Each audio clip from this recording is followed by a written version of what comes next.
আসসালামু আলাইকুম প্রিয় ফুটবল ফ্যান্স। দর্শক, রিয়াল মাদ্রিদ বার্সেলোনার কাছে সুপার কোপার ফাইনালে হারার পর গতকালকে রাত্রে কোপা দেল রে রাউন্ড অফ 16 মাঠে নেমেছিল সেল্টা ভিগোর বিপক্ষে এবং সেখানে রিয়াল মাদ্রিদ কিন্তু এক্সট্রা টাইমের ম্যাচে 5-2 গোলের একটা বড় ব্যবধানে জয় পেয়েছে, যেখানে ম্যাচের অনেক বড় ইম্প্যাক্ট রেখেছে ব্রাজিলিয়ান তারকা এনরিক ফিলিপে।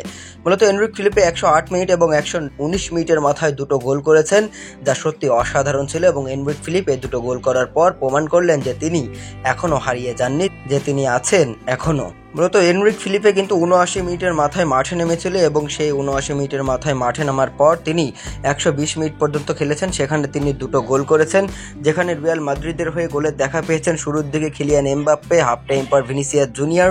এরপরে অবশ্য সেল্টা ভিগো কিন্তু দুটো গোল আসলে 8 মিনিটের মধ্যে শোধ করে দিয়েছিল। তারপরে ফেডেরিকো ভ্যালভার্দে 112 মিনিটের মাথায় গোল করেন এবং 108 এবং 119 মিনিটের মাথায় এনরিক ফিলিপে দুটো গোল করে 5-2 গোলের একটা বড় ব্যবধানে জয় পেয়েছে রিয়াল মাদ্রিদ। মূলত এদিন কিন্তু বল দখলে আধিপত্য দেখিয়েছিল মাদ্রিদিস্তারা, কেননা 58% বল নিজেদের দখলে রেখে মোট 23টি শট নিয়েছিল সেল্টা ভিগোর জালে। তবে সব মিলিয়ে কিন্তু এনরিক ফিলিপের ওই ইম্প্যাক্টটাই সবচেয়ে বেশি গুরুত্বপূর্ণ ফেলেছে এই ম্যাচে।